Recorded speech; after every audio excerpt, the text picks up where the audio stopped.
The first time I held money in my hand, really held it, I remember the weight felt heavier than the paper itself. It was a single crumpled bill, still warm from the exchange, its edges worn, its ink faintly smudged. The air in the small shop where I earned it smelled of dust, old wood, and the faint sweetness of tobacco. I was young, but in that instant, something shifted inside me. It wasn't about the bill itself. It was about what it represented. A transaction, a trade, a tiny echo of a system so vast I could barely imagine it. And yet, I sensed it already. If money could grow, if it could multiply, then time itself could be bent. The clock on the wall ticked softly, every second marking an invisible current I wanted to learn to ride. Don't forget to subscribe, to leave a comment, and to press the like button before we dive in. Every gesture helps this message reach more people. The truth is, I didn't understand compound interest then. Nobody had explained it to me as a child. My parents spoke of savings, of working hard, of stretching what little we had. But no one told me that the hidden formula of wealth wasn't just work, wasn't just saving. It was the rhythm of repetition, the silent compounding of effort, time, and capital. The lesson found me later, much later, when I had already stumbled, lost, and questioned whether I had any right to chase after the idea of financial freedom at all. I think back now to the narrow streets of my youth, the sound of morning footsteps on cracked pavement, the echo of shop doors unlocking, the metallic screech of shutters being pulled open. Life was predictable in those days, yet my mind was restless. I counted the minutes in classrooms, the seconds before a bell rang, the hours of light shrinking in winter afternoons. Time was the drumbeat of my impatience. I didn't know that time would become my most powerful ally. My first ventures were clumsy. Selling small things to neighbors, offering to fix, polish, or clean for a handful of coins. Each time I thought the reward would be life-changing. Each time I realized how quickly money disappeared when it was earned only once. That was the flaw. Effort, reward, stop. Effort, reward, stop. There was no multiplication, no continuation. My coins didn't breed, they just slipped away. I began to feel that the system itself was mocking me, as if money knew it had to be coaxed into growth, not chased. It wasn't until my late teens that I stumbled across the phrase, compound interest. I remember reading it in a thin, second-hand finance book I had picked up at a flea market. The pages were yellowed, the spine cracked. I didn't buy it for knowledge. I bought it because it was cheap. But inside those pages, in between dry formulas and tables, I found something that lit a fire in me. The writer had called it the eighth wonder of the world. Not in jest, but in reverence. I read the same sentence again and again. Those who understand compound interest earn it. Those who do not, pay it. The words were like a key turning in a lock. Suddenly, all the scattered images in my mind aligned. The clock ticking in classrooms, the coins slipping from my pocket, the restless urge I carried with me. Time wasn't my enemy. It was the accomplice I had failed to notice. If I could plant money, like seeds, and let time water them, they would grow even while I slept. That was the formula the wealthy seemed to whisper about, the one hidden behind their calm smiles and patient investments. I didn't leap into it immediately. Understanding is not the same as action. I doubted myself. I doubted whether the little I had could even make a dent in such a powerful mechanism. But something deeper whispered back to me. It is not the size of the seed, but the consistency of planting. $1 reinvested, a habit repeated, a decision made not once, but over and over again. The years that followed taught me in ways no book ever could. My first investment was small, almost laughable now. I put aside money from a part-time job, while friends spent theirs on fleeting pleasures. At first, the growth was invisible. Months passed, and I saw nothing but decimals shifting. Patience was the price. I wrestled with frustration, with the temptation to pull it out and spend it. But every time I let it stay, I reminded myself, compound interest is not seen in the beginning, but in the bending of time. If my words resonate with you, subscribe, comment your thoughts, and leave a like. It supports the journey. The hidden truth is this: compound interest mirrors life itself. Every action, no matter how small, if repeated, compounds. Habits compound, mistakes compound, discipline compounds. And in business, the game is not to win once, but to set in motion a rhythm that multiplies silently in the background. I would learn this painfully, through both gains and losses, but the seed had already been planted. And so, as I sat one night in a dimly lit room, the only light a desk lamp flickering over an old ledger, I ran my finger over the numbers I had written. They were small, insignificant to most. But to me, they were proof. Proof that time was bending ever so slightly in my favor. The air smelled of ink and cheap coffee. The window reflected my own tired face back at me, a mirror reminding me that the real compounding was happening not only in my account, but inside my own persistence.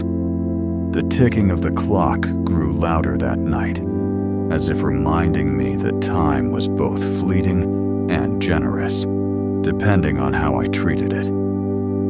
I leaned back, closed my eyes, and understood that the path ahead would not be about brilliance or luck or sudden victories. It would be about endurance, about planting seeds every day, no matter how small, and trusting that the soil of time would do its work. I carried that belief forward, even when the numbers grew larger, even when success began to whisper promises I had once thought impossible. But those early moments, the smell of ink, the weight of that first bill, the cracked spine of that book, those stayed with me. They were the silent mentors that taught me the hidden formula behind wealth. And it was only the beginning. For every dollar earned, every decision taken, I would return to the same truth. Wealth is not built in the rush of a single moment, but in the compounding of patience, discipline, and time itself. The story didn't end there. It was merely unfolding, with each tick of the clock drawing me deeper into the strange, relentless rhythm of growth that had now become my life's work. I remember the first real test of my conviction came not in abundance, but in scarcity. I had been saving for months, watching the slow, almost invisible growth of my account, when an unexpected expense arrived. The kind of expense that feels urgent, that whispers seductively, "Take the money now. Solve the problem today. Tomorrow will sort itself out." I stared at the balance, my finger hovering over the withdrawal button, and I felt the weight of two futures pressing against me. One where I gave in, quick relief followed by a return to zero, and one where I held firm, endured the discomfort, and let time continue its work. The smell of fried food from the diner across the street wafted into my small apartment that night, making the temptation even stronger. Hunger, desire, immediacy. These are the enemies of compounding. The future asks for patience, but the present demands satisfaction. I sat with that tension for hours, listening to the hum of the refrigerator, the creak of the wooden floor beneath my chair, the relentless ticking of the clock on the wall. That night, I chose patience. Not because it was easy, but because something inside me whispered that if I broke faith with the process once, I would break it forever. I didn't realize then how many times that same choice would appear before me, dressed in different clothes. Sometimes it was the offer of luxury, a new car, a weekend trip, a fleeting status symbol. Sometimes it was fear, a market drop, a loss that felt like the ground giving way beneath me. And other times, it was loneliness, the quiet voice asking if the sacrifice was even worth it, if missing out on laughter, indulgence, or companionship was too high a price to pay for invisible numbers on a screen. But every time, the same truth returned.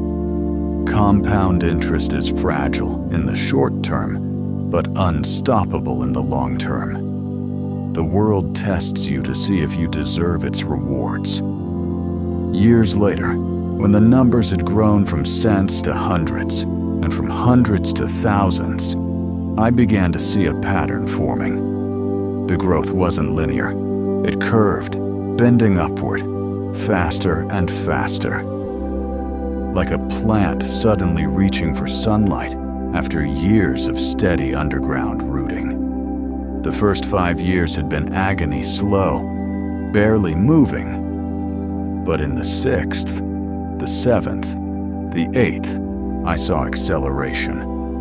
The discipline of yesterday became the abundance of today. And I thought of all the people who had laughed at me, who had called me cheap, who had rolled their eyes when I skipped a night out to save the cost of a meal. They hadn't seen what I saw. They hadn't felt the thrill of watching time itself work as my silent partner. I didn't resent them. I only realized that most people are prisoners of the present. Few have the courage to befriend the future. If my words resonate with you, subscribe, comment your thoughts, and leave a like. It supports the journey. I began to expand my vision then. It was no longer about me, about my small account in a quiet apartment. It became about structure, about systems. If compounding worked for money, could it not also work for habits, for knowledge, for networks? I started to see my life through that lens. Reading 1 page a day compounded into whole libraries over years. Speaking to one stranger each week compounded into a network of allies, mentors, and friends. Practicing discipline in the smallest details, waking up early, making the bed, tracking every expense compounded into a life that felt solid, unshakable, like the foundation of a tower. The beauty of compounding is its universality. Doesn't care whether it's money, knowledge, or trust. It multiplies whatever you give it. That realization humbled me, because it also meant that mistakes compounded too. Laziness compounded. Debt compounded. Neglect compounded. I saw it in others, people who ignored their health for a decade, who drowned in interest payments, who let bitterness settle in their hearts. Their lives bent downward, the same way mine had begun to bend upward. The formula was the same, only the input differed. One evening, much later, when success had started to show its face in my life, I found myself walking through the city streets just after a rainstorm. The air smelled of wet asphalt and distant smoke. Neon lights reflected in puddles, bending and distorting. I watched people rushing, some to work, some to parties, some simply chasing something they could not name. And I felt both connected and separate. I was part of that rush, but compounding had taught me to slow down, to let time work for me instead of against me. That night I returned home to a small, dark office. The desk was cluttered with papers, receipts, half-filled notebooks. A single key lay beside them, heavy, old, with scratches etched into its metal. It belonged to a locker I no longer used, but I kept it as a reminder. Keys open doors, but only if you're patient enough to find the right lock. Compound interest was my key, and time was the lock it turned in. And yet, even as I grew wealthier, I never forgot the mirror. That old cracked glass in my apartment bathroom, where I had once stared at my reflection, asking myself if the sacrifices were worth it. The mirror always answered with silence, forcing me to confront not the numbers in my account, but the man who had chosen this path. Wealth without self-knowledge is an empty shell. Compounding money means nothing if you do not compound your own growth alongside it. So I kept investing, not only in assets, but in myself. I read late into the night, studied the mistakes of those greater than me, practiced restraint in moments when my ego wanted to explode outward. The smell of paper and ink became as familiar as the scent of morning coffee. And every page, every note, every hour of reflection, these two compounded. The clock ticks as I write this, steady and indifferent.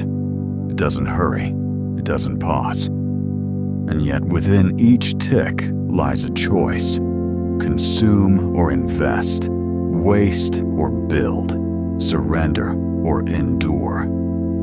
I have learned that the wealthiest among us are not those who rush against the clock, but those who learn to walk with it. And still, even now, I know the formula is not complete.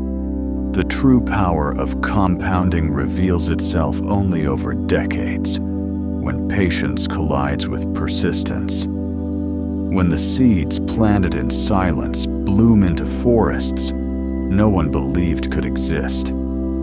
It was in those forests that I would later walk, sometimes in awe, sometimes in fear, realizing that every tree, every leaf, every shadow was the echo of a choice I once made when I was young, hungry, and staring at a single crumpled bill in my hand. There came a time when the numbers no longer frightened me. In the beginning, I was afraid to even look at them. Every small fluctuation in my account felt like a judgment on my discipline. every red line a condemnation of my choices. But as the years passed, I learned to detach, to see the numbers as rivers rather than walls. They rose, they fell, but the current kept moving forward. The secret was not to drown in the momentary waves, but to trust the river's direction. I remember one night vividly. I was alone in a cramped office space I had rented for almost nothing. The kind of place where the paint peeled from the walls and the fluorescent lights buzzed faintly like a dying insect. The air was cold, the heating barely working. I sat at an old desk with a calculator, a pen, and a worn ledger. My fingers smelled of ink and dust. Outside, I could hear the faint rumble of buses passing, the occasional laughter of people heading home. Inside, it was silence, except for the steady scratch of my pen across the paper. I had just crossed a milestone. For the first time in my life, the returns from my investments that month were greater than the rent I paid for that tiny room. It wasn't wealth yet, not by any definition, but it was independence. A single crack of light through the door I had been pushing against for years. I sat there for a long time, staring at the numbers, the air heavy with the smell of burnt coffee from the mug beside me. I whispered to myself, almost afraid to believe it. It works. It really works. The formula that once seemed abstract had come alive. Money had begun to earn money. My role had shifted from laborer to steward, from worker to architect. I was no longer trading hours for currency. I was trading patience for freedom. That realization settled deep in me, heavier than any paycheck I had ever received. If my words resonate with you, subscribe, comment your thoughts, and leave a like. It supports the journey. But success has a way of testing you more fiercely than failure. With growth came temptation. Suddenly, I had choices I never dreamed of before. The invitations to spend, to indulge, to celebrate prematurely. They arrived like whispers in the dark. Buy the car, one voice said. Upgrade your life, another demanded. The old hunger for validation rose again, the desire to show others that I had made it. But then I would remember the clock, the relentless ticking that had guided me from the beginning. Every indulgence meant stealing from my future self. Every unnecessary expense slowed the compounding force I had worked so hard to set in motion. So I chose restraint, not forever, but long enough. I learned to reward myself with patience, not possessions. I walked past store windows glowing with luxury goods. I watched others post their fleeting triumphs online. I stayed silent, steady, consistent. And while they consumed, I compounded. There is a loneliness in discipline that few speak of. It is the silence of Friday nights when others are out celebrating, and you are at your desk, tracking numbers by the dim glow of a lamp. It is the quiet sting of being misunderstood, of being called stingy, obsessive, or boring. It is the echo of your own footsteps walking home while the city hums with noise and laughter. But inside that loneliness lies something rare: clarity. You begin to hear your own voice, no longer drowned by the chorus of the crowd. I came to understand that compounding was not only a formula for wealth, but a mirror for character. It revealed whether I was capable of persistence when no one applauded, whether I could endure doubt when results were invisible, whether I could invest in myself when the return was uncertain. Each choice became a reflection, a small mirror held up to my own soul. And over time, those mirrors compounded too. My self-awareness deepened. My resilience grew. My sense of direction sharpened. I no longer chased quick victories. I no longer needed to prove anything to anyone. The journey itself became the proof. One winter morning, I walked through the city before dawn. The streets were empty, coated in frost that glittered under the dim orange of the streetlights. My breath rose in white clouds before me. The world felt paused, as if time itself was holding its breath. In my pocket, I carried a notebook where I had written the simple rules that now governed my life. 1. Always reinvest. 2. Always learn. 3. Always endure. I touched the notebook like a talisman, a reminder of the invisible law I had chosen to serve. The shops were still closed, shutters pulled down. And in the silence, I realized that wealth was not loud. It was quiet, patient, hidden, like frost before the sun. Later, when my wealth had grown into something undeniable, people began to ask me for advice. They wanted shortcuts, tricks, secrets. They leaned in as if I held a spell they could cast. And though I tried to explain, most turned away when they realized the truth. There are no shortcuts in compounding. The formula is simple. The execution is brutal. It demands consistency long after the excitement fades, long after the applause stops. Few are willing to endure that silence. I would tell them stories instead. I told them about the first bill I ever held, about the nights in the cold office, about the choice to leave the money untouched when I needed it most. I spoke of the mirror, the key, the ticking clock.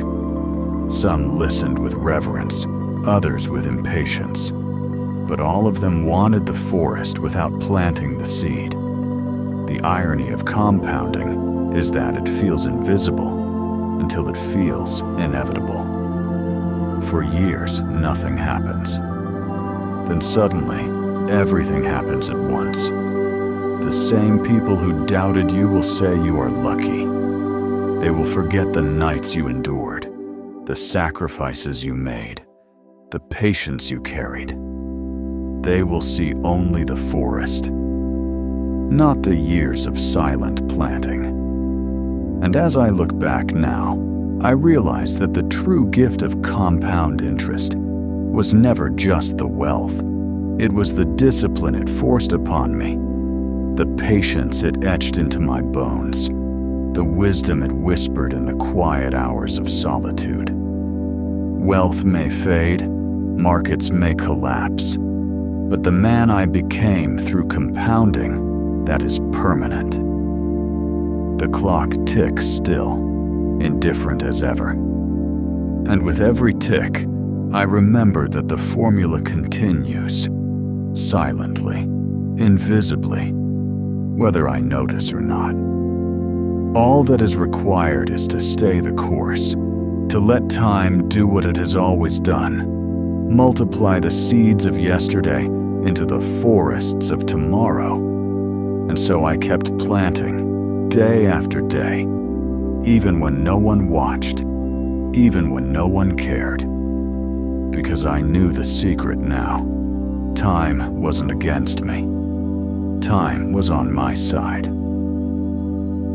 There is a memory I often return to, a night so ordinary at first glance, yet it carried the quiet weight of transformation. I was sitting alone at a small wooden table, the kind with uneven legs that rattled slightly whenever I leaned too heavily on it.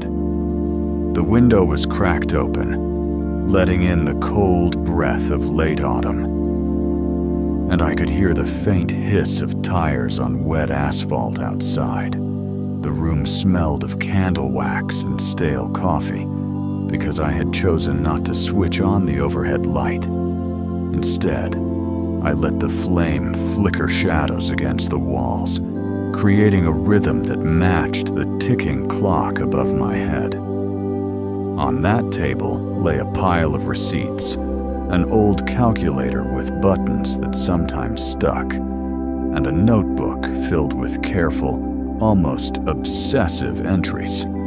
I was tracking every cent I had, every decision, every fraction of growth. The numbers were not impressive, not yet. But to me, they were sacred. Each one represented not just money, but discipline, restraint, and the belief that something invisible was unfolding beneath the surface.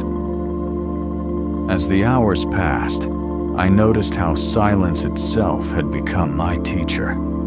There was no applause, no validation, only the quiet reassurance of progress, too small for the world to see. That night, I understood something profound. Compounding is not a spectacle. It is not fireworks or headlines. It is a whisper that grows louder only when you have trained yourself to listen. Years later, when I looked back, I realized that these nights, lonely, quiet, repetitive, were the true foundations of wealth. Not the deals I later made, not the risks that paid off, but the countless evenings where I chose to stay steady instead of surrendering to the impatience of the moment. If my words resonate with you, subscribe, comment your thoughts, and leave a like. It supports the journey.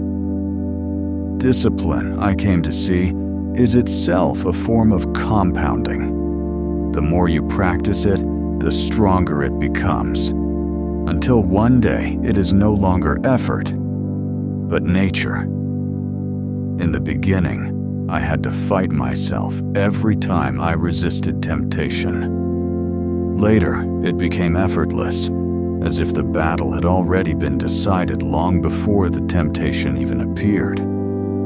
That is the hidden gift of repetition. It shapes not only your results, but your very identity.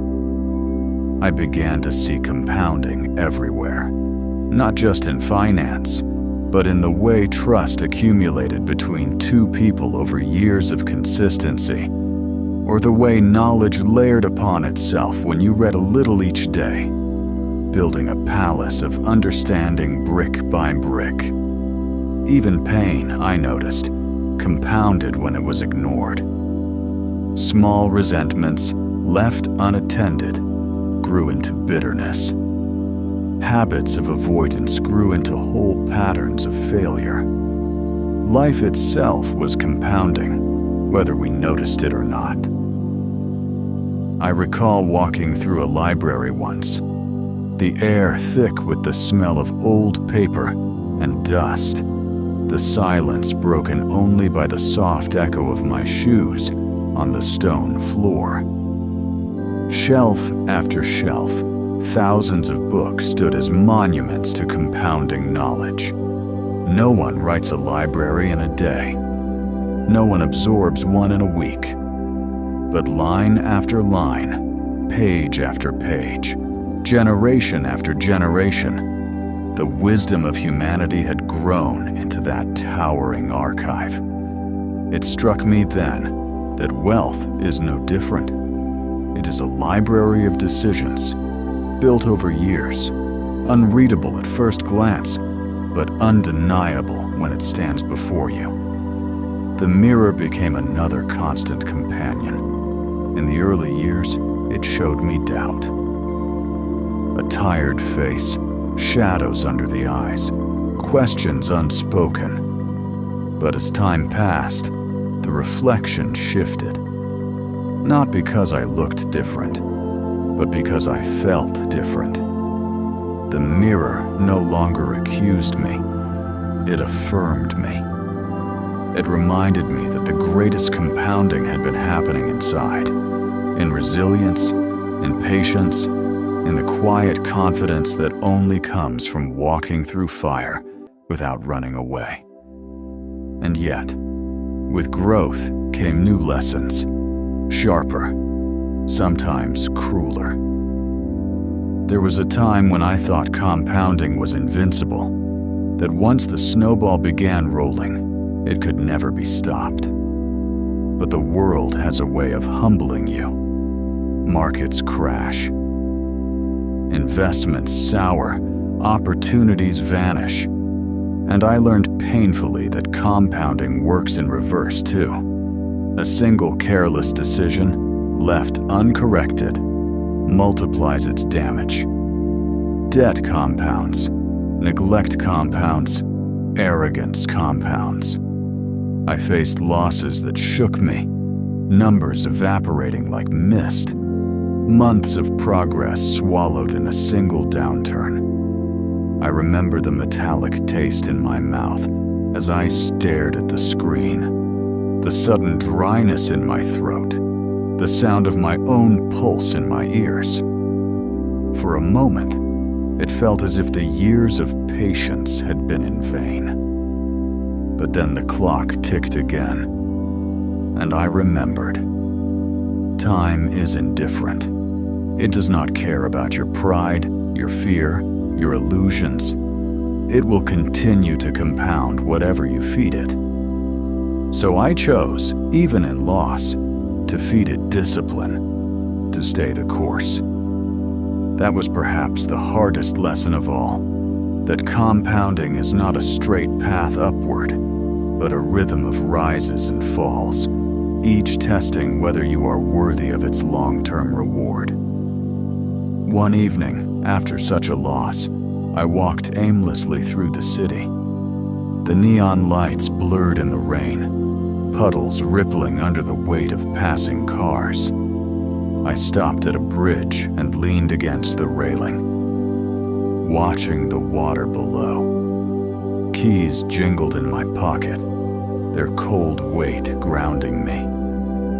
I thought of how keys can both lock and unlock, how they symbolize trust, responsibility, and the opening of doors. My wealth had given me keys access, opportunities, but it had also locked me into a life of choices that demanded greater and greater wisdom. Compounding wealth was easy compared to compounding wisdom. That was the real challenge. And so I returned again to the fundamentals. Reinvest, learn, endure. The three rules that had guided me from the start. The forest was growing now, yes, but a forest still needs tending. Left alone, it can wither, burn, or rot. Compounding is not abandonment, it is stewardship.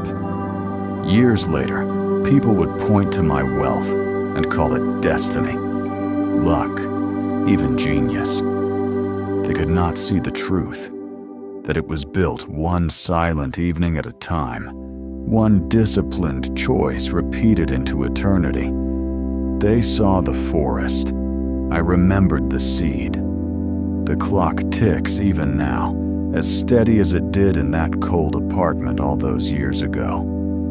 And I know this. When I am gone, the forest I planted will remain.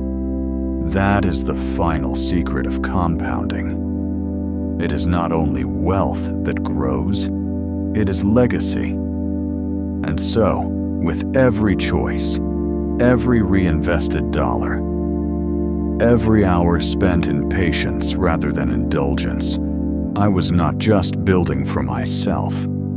I was building for those who would come after me, for strangers I would never meet, for a future I would never see. That is the true power of compound interest. Not the millions it can create, but the invisible thread it weaves between generations. A whisper passed down, a key left behind, a mirror for someone else to look into and recognize themselves. And so I keep planting, even now, knowing that the clock will outlive me, but the seeds I've sown will keep growing in silence long after my footsteps fade. I often wonder how different my life would have been if I had ignored that first whisper, if I had treated compound interest as just another mathematical curiosity instead of a law of life. Perhaps I would have lived as so many dew-chasing moments, sprinting after comfort, feeding the present while starving the future. Perhaps I would have ended up with more stories of indulgence, but fewer roots, fewer structures to hold me steady when the storms arrived. Because the storms did arrive. They always do. I remember the crash that nearly wiped me out, the sudden collapse of value that felt like watching a house burn while I stood outside with no water, no tools, nothing but the knowledge that I had built it brick by brick. It was not only money that vanished, it was years of sacrifice, confidence, the fragile belief that I had finally mastered the rhythm of compounding. I sat in a silent room that night, the glow of the screen casting my shadow on the wall, the numbers in red bleeding across the page. My heart pounded so loudly I thought I could hear it echoing against the window pane. The city outside kept moving, cars passing, voices shouting, the clink of glasses in distant bars. The world did not care about my loss. And for a moment, I felt the terrifying temptation to give up, to pull everything, to accept that perhaps it had all been for nothing. But then I heard it, the ticking clock again. That sound I had once despised, once feared, but had long ago learned to revere. The steady rhythm, unbroken, indifferent. It reminded me that nothing was truly gone unless I surrendered. Losses compound, yes, but so does endurance, so does resilience. I chose to endure. I rebuilt slowly, stubbornly. I reminded myself that the formula had not betrayed me. I had betrayed it by expecting a straight line. Growth is never straight. It bends, it twists, it demands humility. If my words resonate with you, subscribe, comment your thoughts, and leave a like. It supports the journey. I learned then that compounding is not only about money, it is about character. Each time you fall and rise again, the rising becomes easier. Each time you face the storm and refuse to run, your roots dig deeper.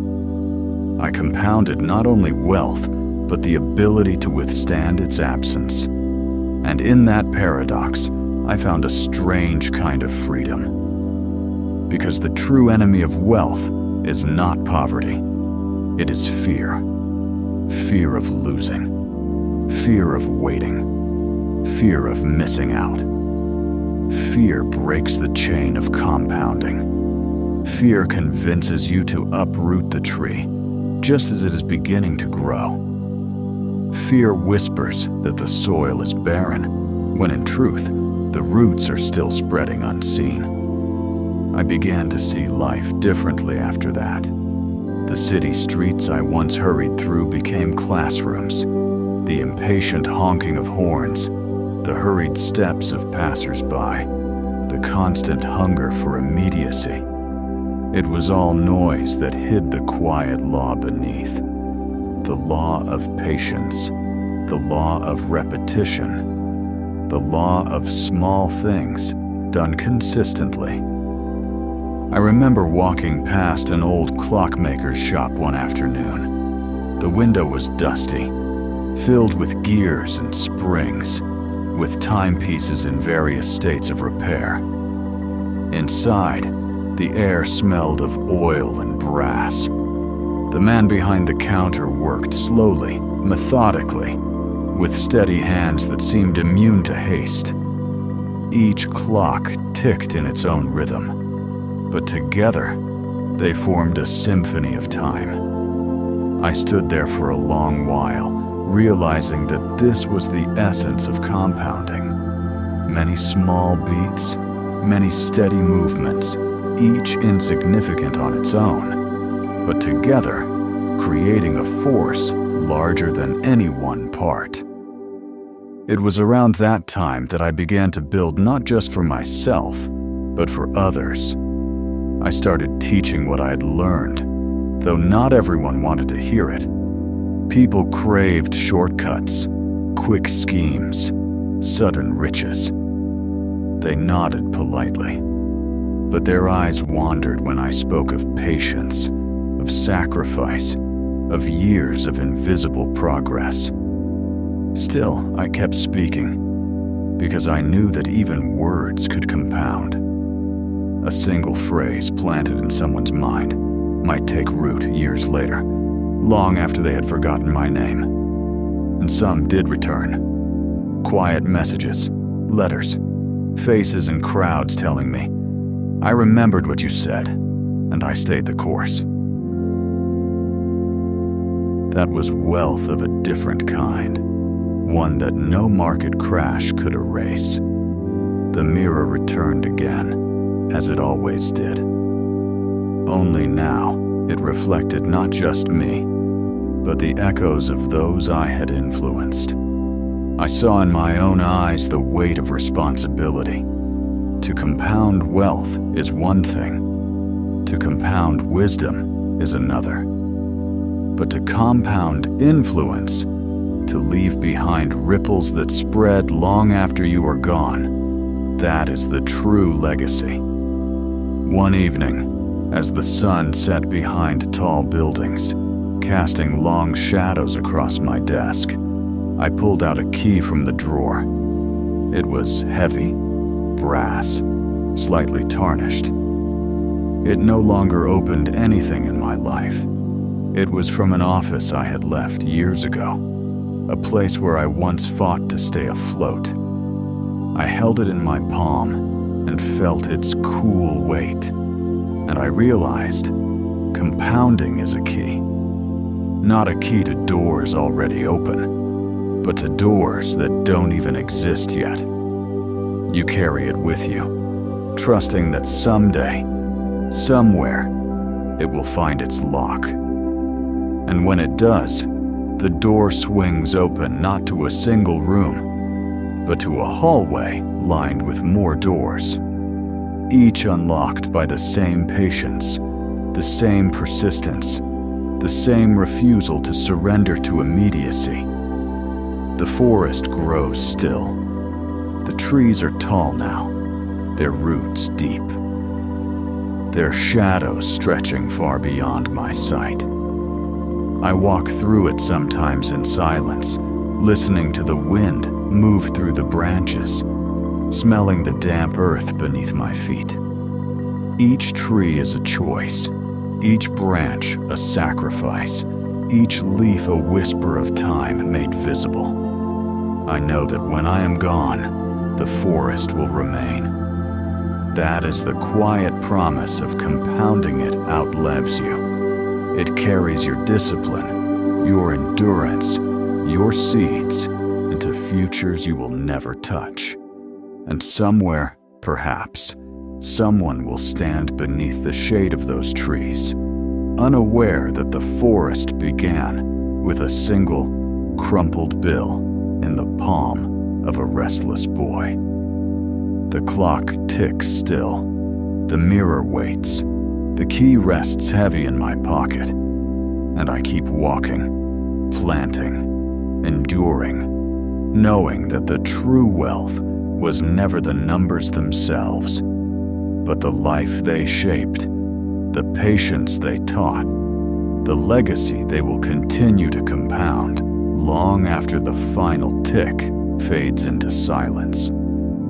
There were days when I felt as if time itself had become my business partner. I would wake before the city stirred, the air still cold, the streets still quiet, and I would listen, not for voices, not for traffic, but for the pulse beneath everything, the distant hum of electricity, the rustle of leaves, the muted rhythm of my own heartbeat. It all seemed to whisper the same truth. Patience is wealth. Haste is poverty.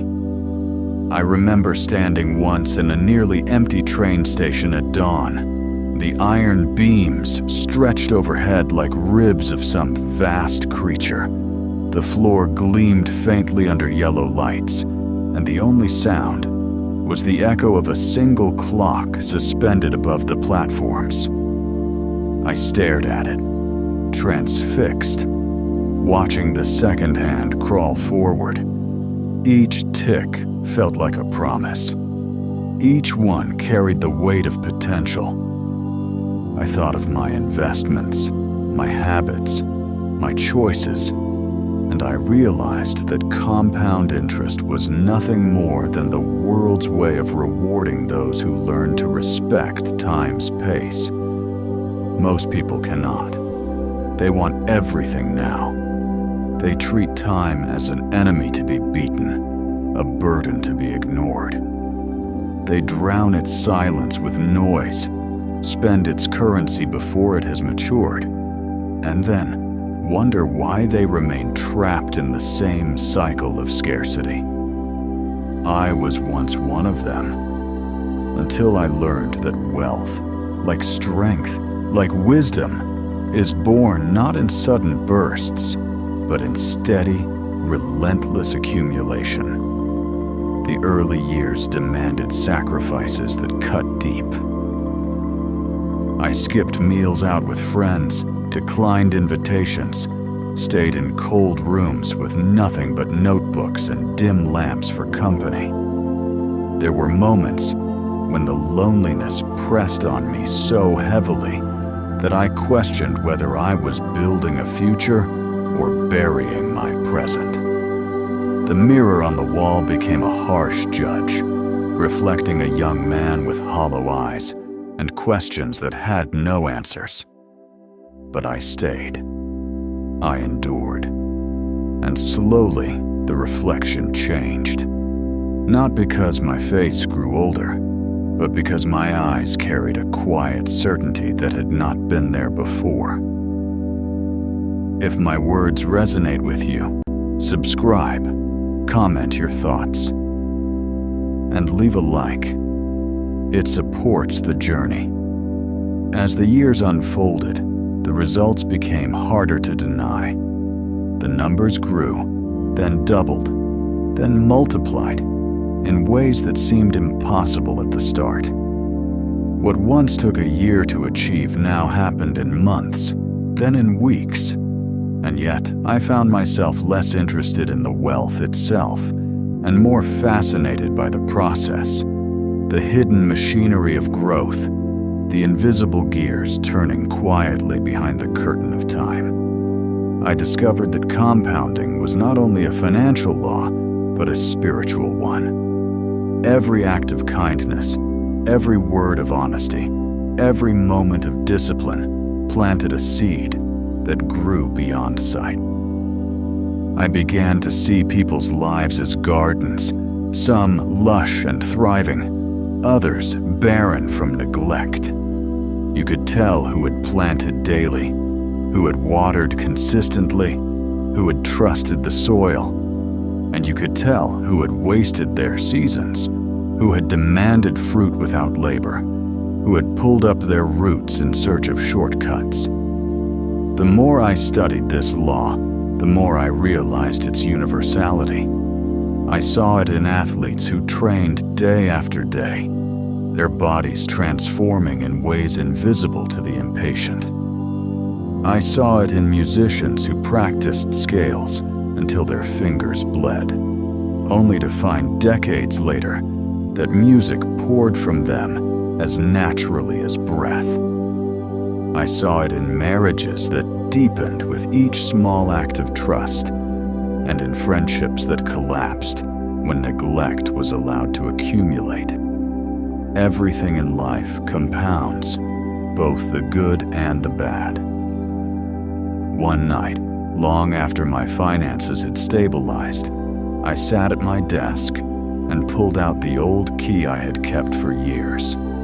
Its surface was scratched, its weight unchanged.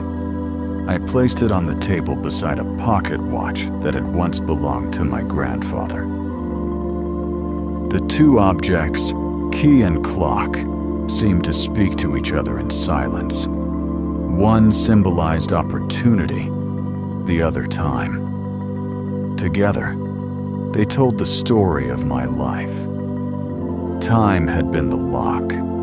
Discipline had been the hand that turned the key. And through patience, I had opened doors that once seemed unreachable. But doors, I learned, are not the end. Behind every door is a hallway lined with more doors. Wealth opened opportunities, yes, but it also opened responsibilities. People began to depend on me. Employees, partners, even family.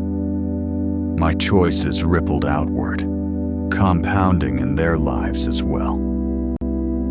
It was then I realized that money compounds faster than character if you are not careful. And without character, the forest you plant can turn into a wilderness that consumes rather than nourishes. So I turned inward again. I studied not just markets, but myself. I examined my flaws with the same discipline I once applied to balance sheets. Anger, pride, impatience. All of them compounded too. If left unchecked, they would multiply into destruction. So I cut them early, like weeds from a garden. It was painful, humbling, but necessary. The mirror no longer reflected only my progress. It revealed the dangers that still lived within me. The clock ticked on, indifferent, as it always had, and I began to ask myself, what is the true wealth I am compounding? Is it numbers in an account? Or is it something less tangible? Something that cannot be measured in currency? The answer came slowly, like dawn breaking over a quiet horizon. Wealth, I realized, was freedom. Freedom of time, freedom of choice, freedom to plant trees whose shade I would never sit under. Money was merely the tool. The true wealth was the life I built, the discipline I carried, the legacy I prepared. One summer evening, I walked through a park where children played beneath towering oaks. Their laughter filled the air, mixing with the smell of grass and warm earth. I thought of the person who had planted those trees decades ago, perhaps never knowing whose lives they would touch.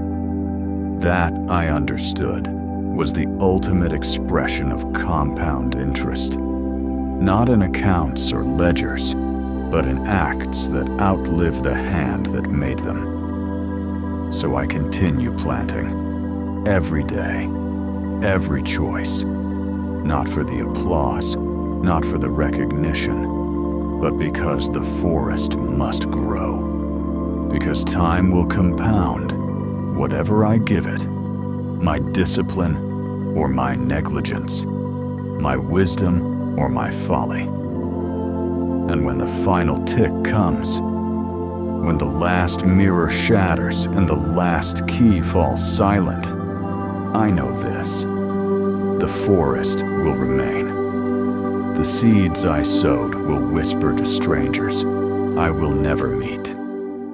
And that, more than any balance sheet, is the hidden formula behind true wealth. There is a certain kind of silence that arrives only late at night, when the world outside has finally surrendered to sleep. It is not the silence of emptiness, but of suspension. The pause between one breath and the next, between one day and the one that follows. I have lived much of my life in that silence, at desks, with papers scattered like fallen leaves, with lamps burning dimly while the rest of the city slept. In those hours, time felt closer, more intimate, as if it leaned over my shoulder, reminding me of the choices I had made and the ones I still had to face.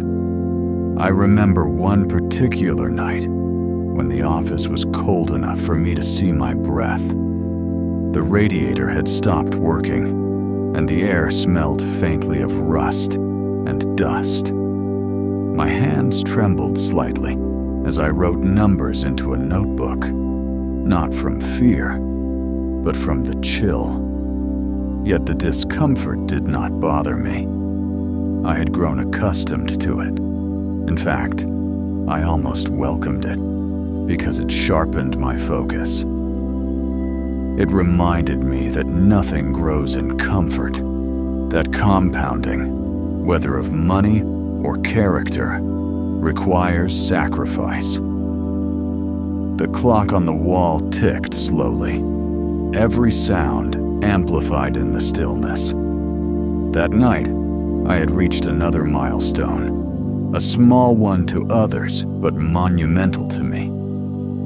The interest on my investments for that month alone was greater than my entire yearly income from just a few years before. I stared at the figure in disbelief. The numbers were quiet, indifferent, without celebration. And yet, I felt as if I had unlocked a hidden chamber in the architecture of life. The formula was real. It was working. And it was no longer just theory on yellowed pages. It was breathing inside my own existence. But wealth is a double-edged sword. For every reward, there is a test. And the test that came next was not about patience, but about identity. Who was I once the forest began to grow? Did I still belong to the same streets I had walked as a boy, where coins slipped too easily from my hands? Did I still belong to the same mirror that once reflected doubt and hunger? Or had I become something else entirely, a prisoner of my own success, locked behind doors, opened by keys I barely understood?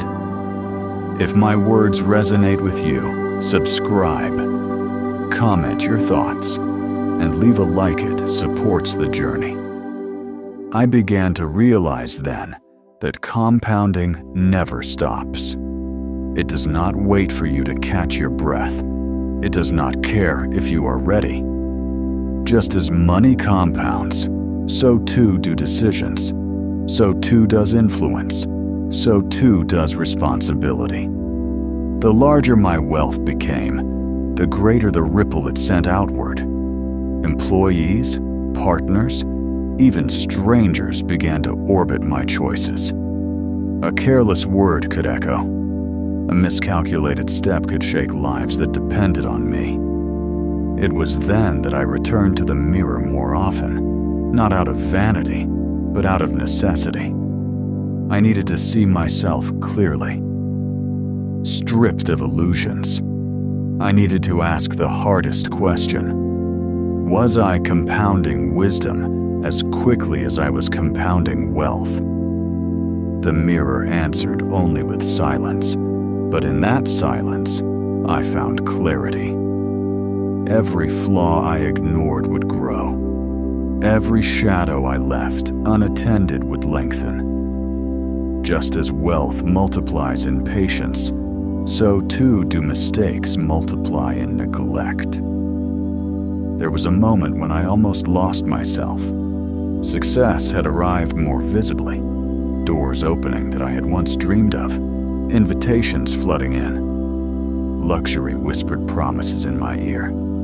You've earned it. Indulge. Enjoy. And for a time I listened. I bought things I did not need.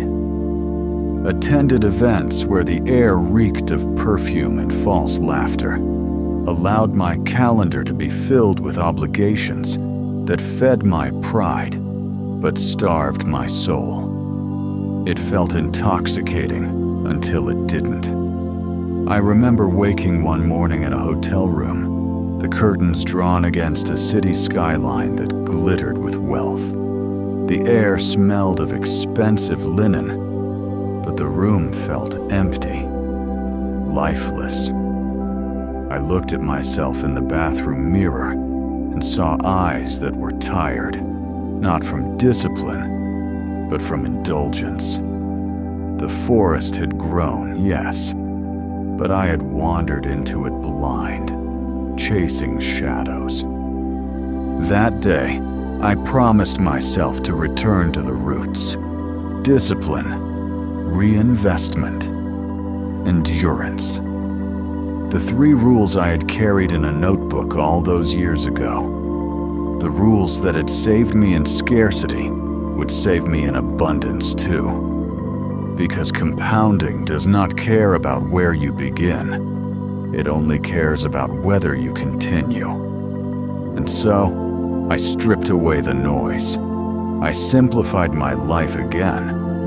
I sold what was unnecessary, walked away from deals that fed ego instead of growth, and reclaimed the silence that had first taught me the law of compounding.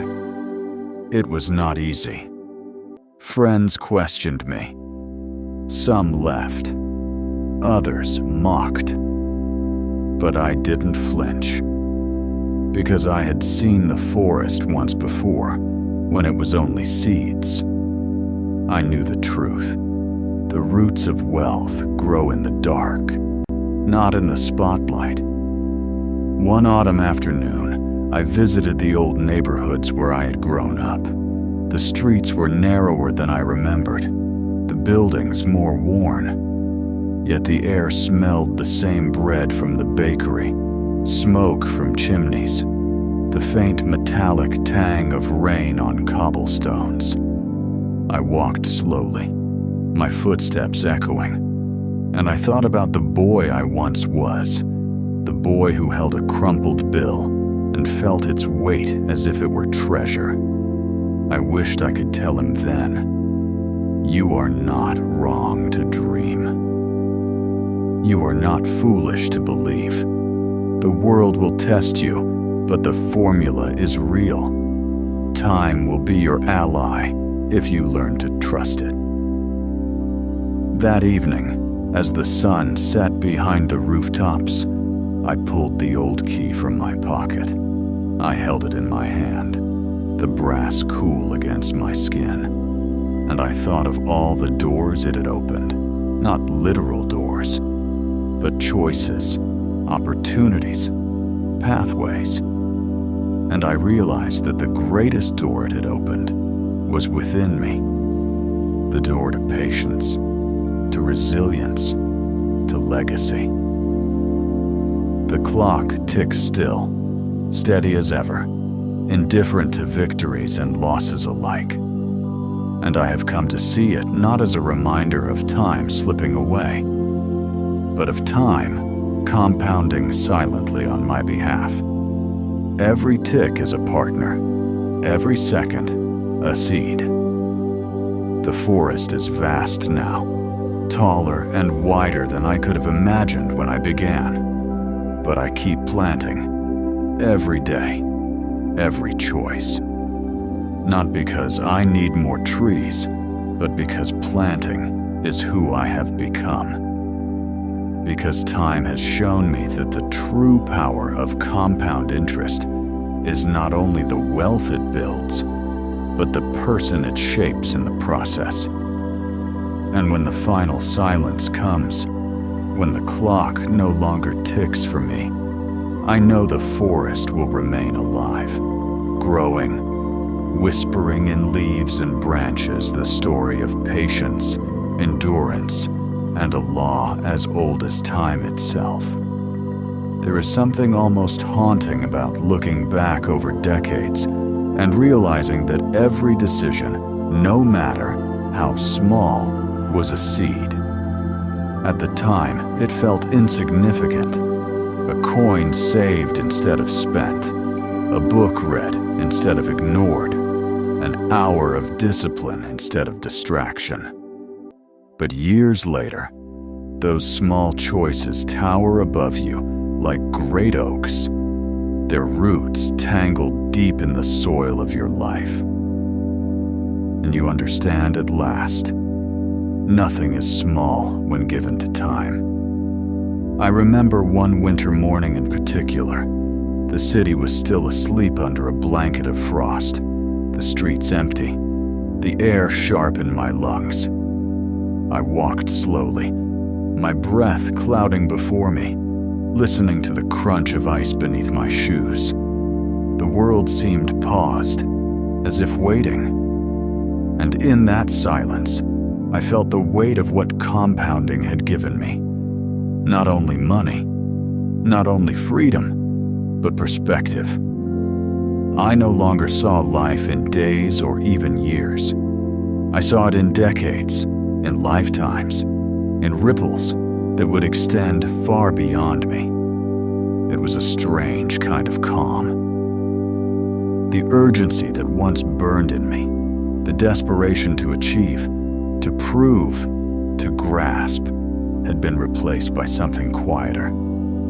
I did not need to rush anymore. Time was not my enemy. Time was my ally, my partner, my accomplice. I realized then that compounding was not a formula to be mastered, but a rhythm to be surrendered to. Back in my study, where the smell of paper and ink lingered in the air, I opened an old ledger from my earliest years. The pages were brittle now, edges yellowed, my handwriting uneven, almost childlike in its urgency. Numbers scratched hastily across lines, some crossed out, some circled. I ran my fingers over them, as if touching the very bones of my past. Those first notes were filled with doubt, with fear, with uncertainty, but they were also filled with faith. Faith that patience was not foolishness. Faith that sacrifice was not wasted. Faith that the invisible could become visible if only I endured long enough. The mirror across the room caught my reflection in the dim light. My hair was grayer now, my face lined, my eyes older.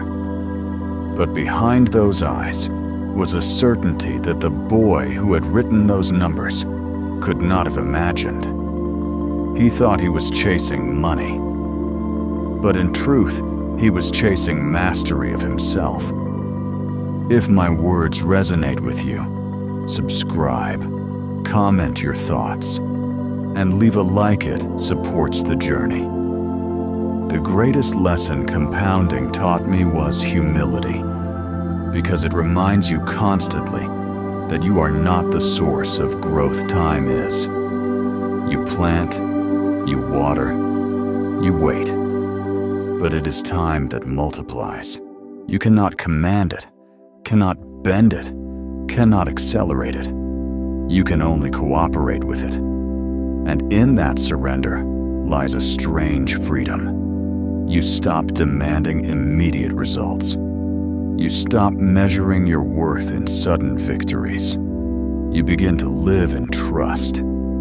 I carried that trust into every aspect of my life. In business, it meant building structures that could outlast me, Organizations that grew stronger, not from my presence, but from their own momentum. In relationships, it meant investing daily in small acts of honesty, loyalty, and kindness, trusting that these would compound into bonds that no storm could break. In learning, it meant reading a few pages every day, writing a few thoughts each evening, knowing that knowledge, too, grows not in leaps, but in steady accumulation.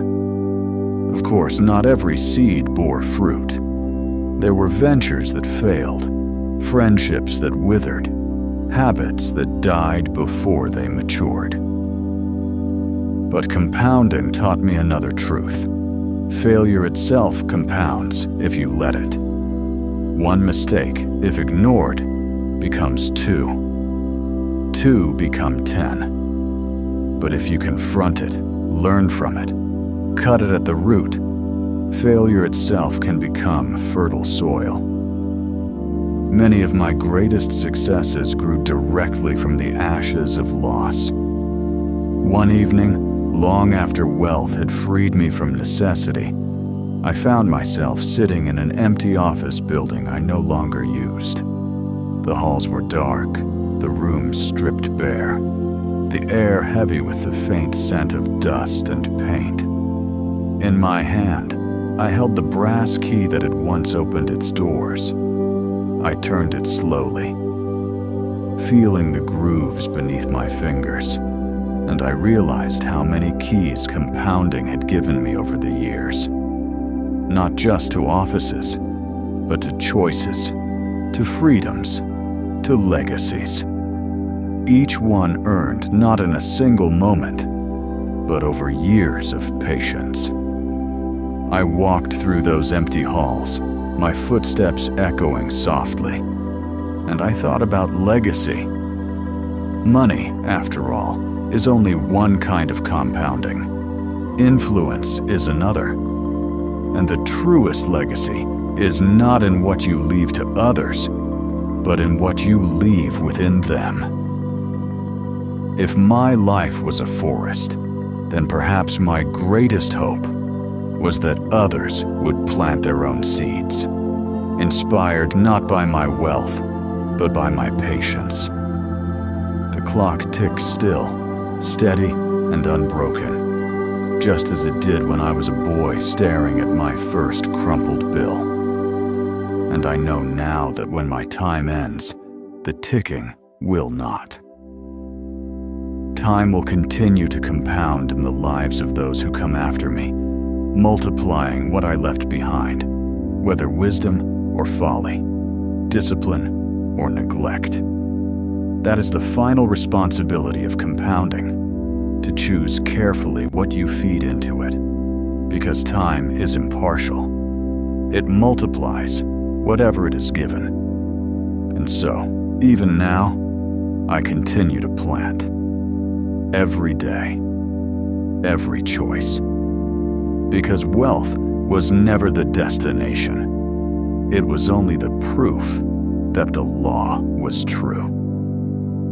The real treasure is the forest of patience, discipline, and legacy that grows quietly, invisibly, until one day it towers over you, reminding you that nothing is small, nothing is wasted when given to time. There are nights when I still wake before dawn, even though I no longer need to. The habit has become part of me, etched into my rhythm as deeply as breath.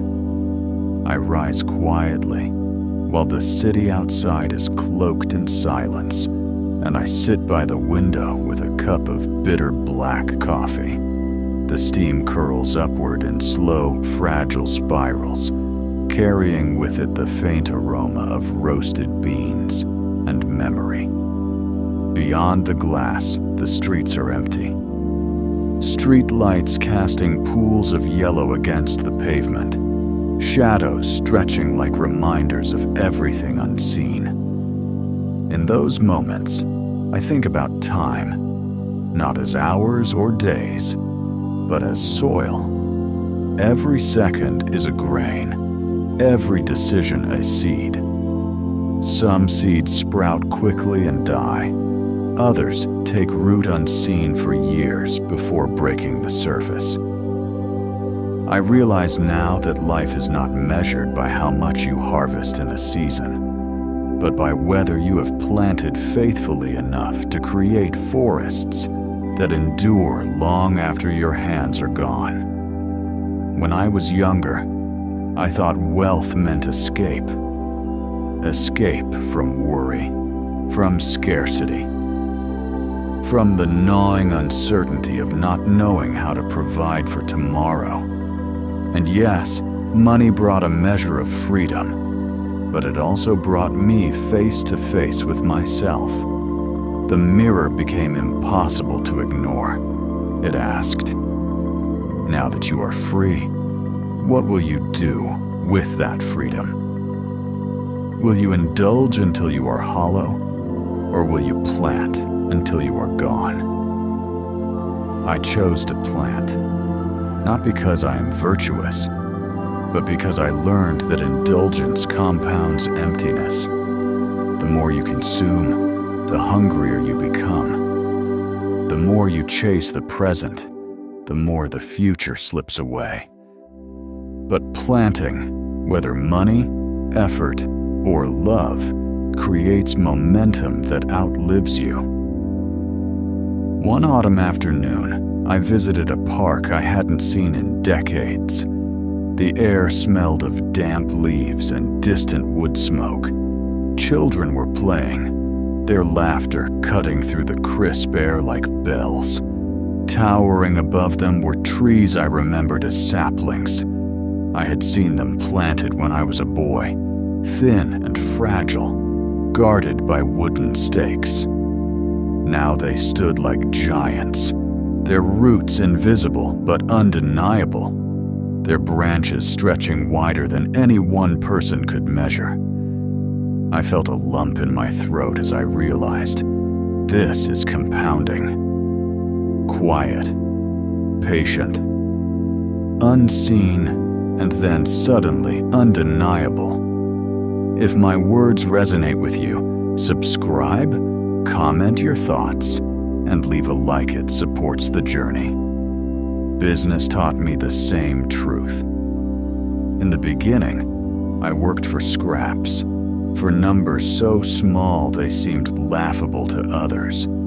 I tracked them obsessively, not because they mattered in themselves, but because they represented proof that the formula was working. Over time, those numbers grew into thousands, then millions, and yet the discipline remained the same. Plant, water, wait.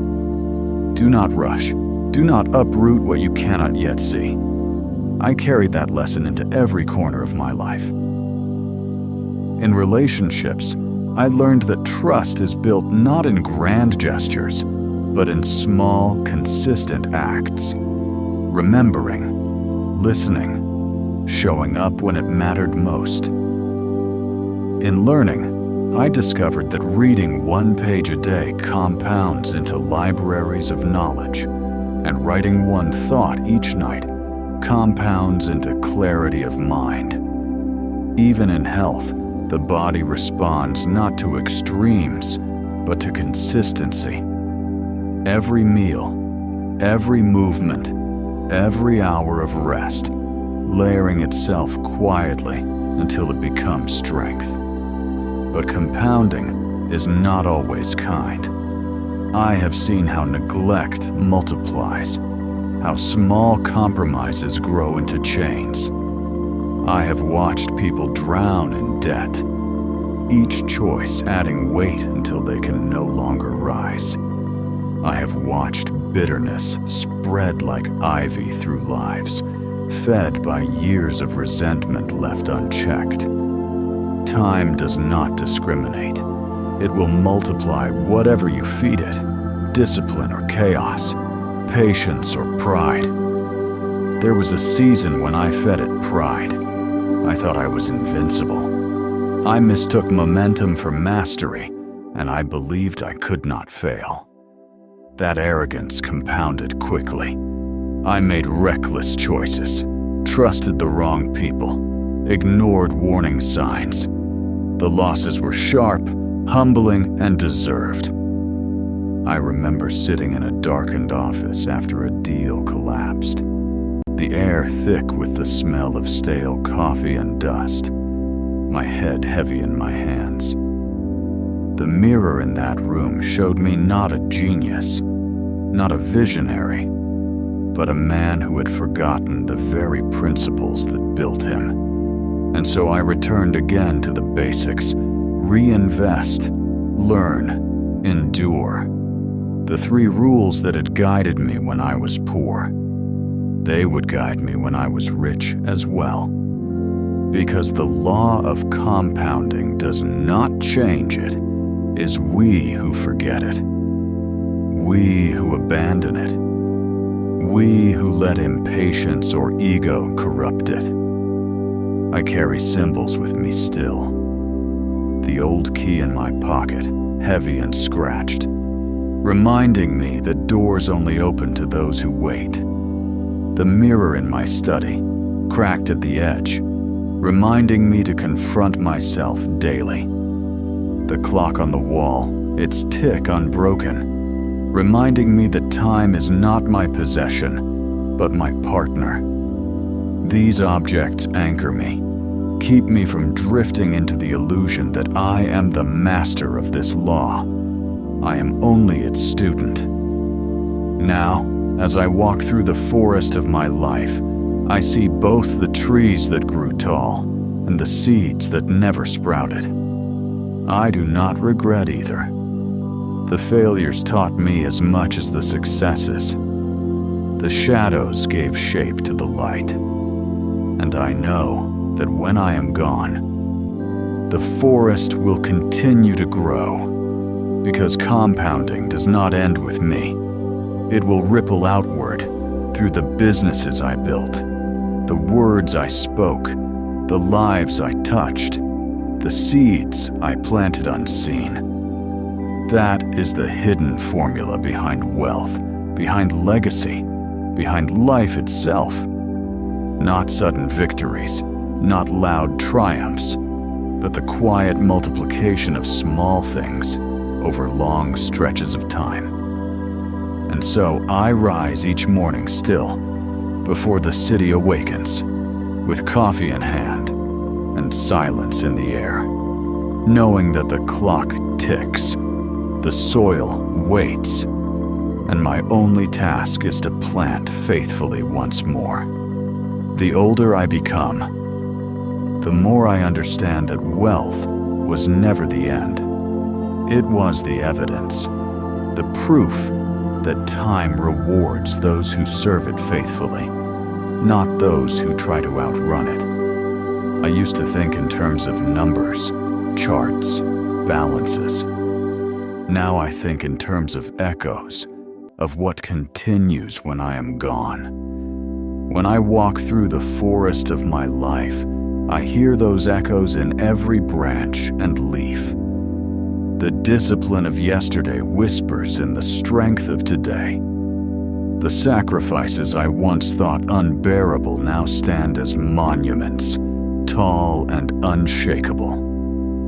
The mistakes too are here, woven into the roots, dark but necessary, teaching the soil how to hold firm. I keep the old key near me still. Its brass is worn, its groove smoothed by years of handling. To most, it opens nothing. To me, it opens everything, because it reminds me that compounding is itself a key, the one that unlocked freedom, that revealed character, that built legacy. And I keep the mirror. It shows me not only who I am, but who I was, and who I might yet be. It reminds me that compounding is impartial. It will multiply whatever I give it. If I offer patience, I receive strength. If I offer arrogance, I receive downfall. The mirror has no mercy, but it tells the truth. And always the clock.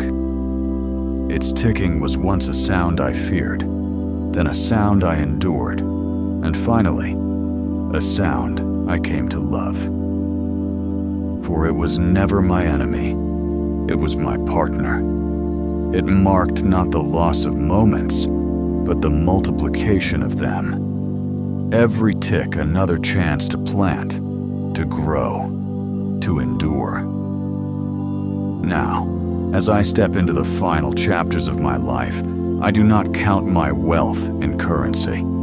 I count it in forests, in the people who learned from me, in the lives I touched quietly, in the discipline that outlived my hunger, in the seeds I planted without needing to see the harvest. And when the last silence comes, when the clock no longer ticks for me, I know the forest will remain, the trees will stand, the echoes will carry. That is the power of compounding, the hidden formula not only behind millionaire wealth, but behind every life that dares to plant faithfully, endure humbly, and trust the patience of time. If you stayed with me until the end, subscribe, like, and comment, so that these words will find you again tomorrow night.